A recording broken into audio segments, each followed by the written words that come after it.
Hello, ETF lovers. Bob Pisani down here on the floor of the New York Stock Exchange. Little party going on down here on the floor. I'm talking with Ben Jackson, president of ICE. They own the New York Stock Exchange, but I hope you know that by now. Ben, we're talking about a new business that you've got going here called ETF Hub. And this is a little part of the business that I wasn't aware of. It's about the process of creating and redeeming ETFs. That's correct. There's a little bit of friction in this process. What's going on here? What's ETF Hub about?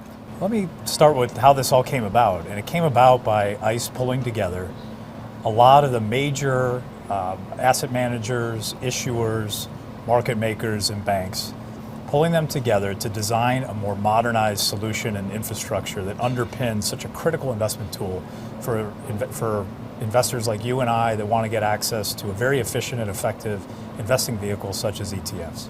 So it's really about modernizing that infrastructure to support the growth that, as you know on your show and all your guests talk about, is just continuing to see explosive growth and demand from the investors. So you've got creation and redemptions of these shares, and I know people who do this. In my opinion, the way I've seen it is, it seems like it was kind of done effortlessly, but as you pointed out, others I've talked to have pointed out, they're done in different ways. And you've come up on a way to make it a little more frictionless. Is that what ETF Hub is about? How does this operate? You're hitting on the core of what we're solving. And if it starts with, why does an investor want to invest in an ETF? Typically they want to get broad-based exposure to a certain segment of the market. So let's say you wanted to get exposure to fixed income investment grade. Mm-hmm. A lot of the ETF funds in that space, underlying that are physical securities, and there'll be thousands and thousands of securities under there.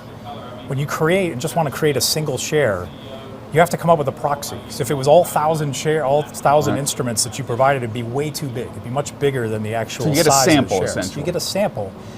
And when you're creating that sample, there's a whole negotiation process between the issuers and the banks around what is going to be an acceptable sample for that bank to trade of securities in lieu for a share of the ETF. So what we're doing is really lubricating that process. And where does ETF Hub come in? It's a platform by which people can do this quicker, more effortlessly, or in a more defined manner? What are you bringing to the table here?